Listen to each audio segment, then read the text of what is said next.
Hey everybody, Adam Savage here in my cave with a book to tell you about. It is a book of books, an important tome for one's maker and film history library. This is Mad Dreams and Monsters. And this is by Alexander Poinsett and Gilles Penso, both of whom I have met and know, but it is about my friend and friend of Tested and stop motion animation creature genius, Phil Tippett. This is I love this age of big, fat books about people's meaty careers. Rick Baker's that came out a few years ago, such an amazing library, such an amazing reference for such an amazing life, and this is the same. The subtitle is The Art of Phil Tippett and Tippett Studio. Phil Tippett, if you don't know, the first thing you saw of his in film was likely the Dejarik chess set from Star Wars, which Phil and John Berg were hired by George at the end of the production to take these characters that they had been semi-working with and animate a game in front of Chewbacca and C-3PO. Phil went on to design a bunch of the characters from the Cantina scene, as well as all of the amazing creatures from Jabba's palace, which was a repeat of the Cantina scene, only much bigger. Phil went on to do all sorts of amazing movies like Starship Troopers and RoboCop and RoboCop 2. This is Kane. This is a close-up of Kane, my favorite robot villain of all robot villains, and Phil Tippett designed that thing to be impossible to replicate. Phil is one of my heroes. He's worked on many of my favorite movies, but more than that, Phil is a genuine, important American storyteller in and of his own right. I haven't even opened the book. I still want to tell you a little bit about Phil. So Phil just came out with this film he's been working on for decades called Mad God, and I can't recommend enough that you should see it. It is an amazing thing in and of itself. If you've ever felt drawn to stop motion animation films with a dark bent like the brothers Quay or the Quay brothers, then Mad God will take you to a whole new place, because this is a guy. There were moments in Mad God I felt that Phil was showing us what directors had never asked him to do. Like he was saying in this film, because I just watched it a few weeks ago, saying in this film with some of the setups and the effects and the way he played with scale and drama and lighting was like, this is what I could have done if you'd really asked. Like he was showing his former collaborators just what kind of money they left on the table. Now, maybe that's total fantasization from me, but Phil's had an incredibly illustrious, amazing career. The reason the dinosaurs in Jurassic Park move so beautifully is because of Phil's hard work as the dinosaur wrangler. You can see his screen credit there, and it is no joke and no lie. He has been studying animals and creatures and ways to bring them to life, ways to use the imperfections of the form to create something transcendent. And this book is just the most wonderful dive into it. So the authors have found all of these old notes of Phil's because he doesn't seem to throw anything out. And there are pictures from the distant past. The forewords are amazing in and of themselves. There's a preface by Phil Tippett. Paul Verhoeven writes a foreword. So does Dennis Muren. Yeah, it is an incredible history of a life so deserving of a history this deep. Ancient sketches of Phil's from his teens, of some of the very first things he thought, some of the first armatures he started to look at building. Pictures of all of these guys who worked on Star Wars when they were super, super young. There is an aspect to looking at something like this that no computer can replicate. The only thing better than seeing like a dinosaur like this of Phil's up close in the photo is to see it in person. But even having a really high-res digital photo isn't as good to me as flipping through a volume like this. And there's so much imagination here and so much history. You get to see all these Star Wars guys when they're really young. There's actually this really, really funny bit. I don't know if I can find, oh, here is Phil and John animating the Dejarik chess set. Here is the big monster throwing down the guy. I'm terrible at remembering all their names of the Dejarik chess creatures. But in here, there is, they get to Empire, right?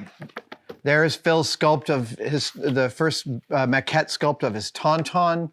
And this book makes it really clear how much, when you watch Light and Magic, if you haven't watched Lawrence Kasdan's Light and Magic, the history of industrial light and magic, it's really worth watching. I'm still moving through it, and I'm going slowly, mostly because I find it so moving. I know a lot of those guys, but more than that, the history, the lightning in a bottle that Lucas and that whole team created is unparalleled. And this is the kind of thing that is a perfect adjunct for that.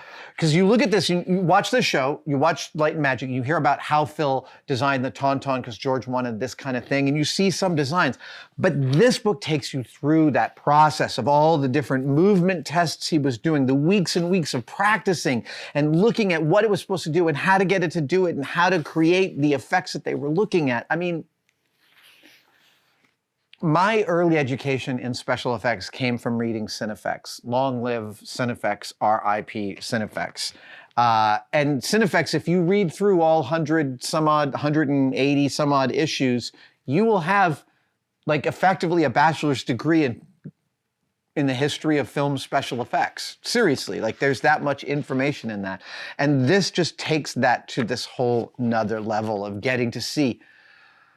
Here is an AT-AT completely disassembled, being put together for animation. For anyone even remotely interested in how this stuff works, the book provides almost like a physical visit to the countless sets that Phil worked on and plied his craft on over the years. Vermithrax, the dragon from Dragon Slayer, one of the great dragons in film. No qualifiers. There's Vermithrax's armature. Just insane. And there he is, full size. There's Phil working on the front. Wow. So I spent about 2 hours going through this book last night. I got halfway in. There's Akbar. It's a trap. If you're watching this channel, it's hopefully because we share and our interests, we share some interests and our interests ven. And my interests are all about creation, creativity, storytelling, engagement, how we share our visions of the world with each other. And books like this are a really important part of that. And they're, at this moment in time, we can be led to believe that this houses all the information we might need. But I read something beautiful that Denis Villeneuve did not let his art department on Dune do their image research online. He was like, if we use computers and go online, we're just going to come up with the same reference material everyone else is coming up with. And he made them go to libraries, and he made them go to esoteric libraries and find old books and find their inspiration in the pages. And I really, really get that. I think that is a brilliant understanding of how we find the visions that we are looking for. And this is an important addition to that. Ed 209. There's interviews with Phil's collaborators in here. There are stories about various on-set things that happened to Phil, the dinosaur. Just reading about how Phil's role on Jurassic Park shifted from the inception of that film to its execution. Nobody at the beginning of that film knew where it was going. And they all ended up taking it to a remarkable and super important place. This book helps tell that part of the story as well. Starship Troopers, one of his first forays into CG after a whole lifetime of stop motion animation in a physical form. Phil is a master of his craft.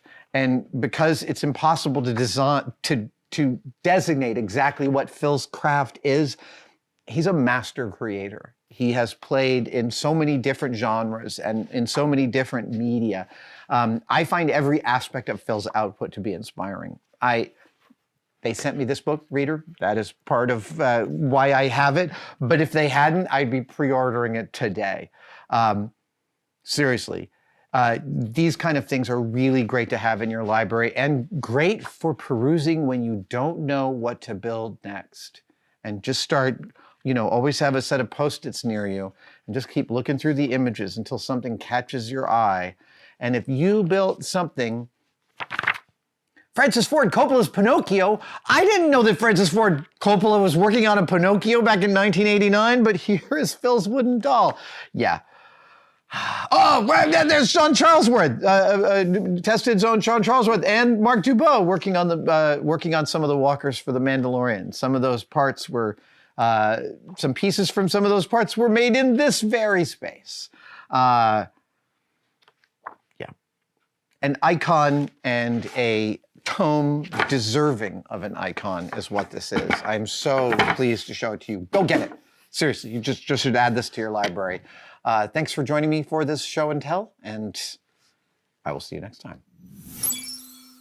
Hey guys, Adam Savage from Tested here. If you've ever seen the 6-inch ruler in inches and centimeters on my forearm and wanted one of your own, but you didn't want it to be permanent, well, today's your lucky day. You can now buy temporary tattoos of my measuring stick, my measuring forearm, at tested-store.com. Comes like this, goes on in about 30 seconds with a little water. The instructions are on the back. It comes off with rubbing alcohol, and hopefully it warms you up to the idea of permanently attaching a measuring device to your body, because I use mine every single day.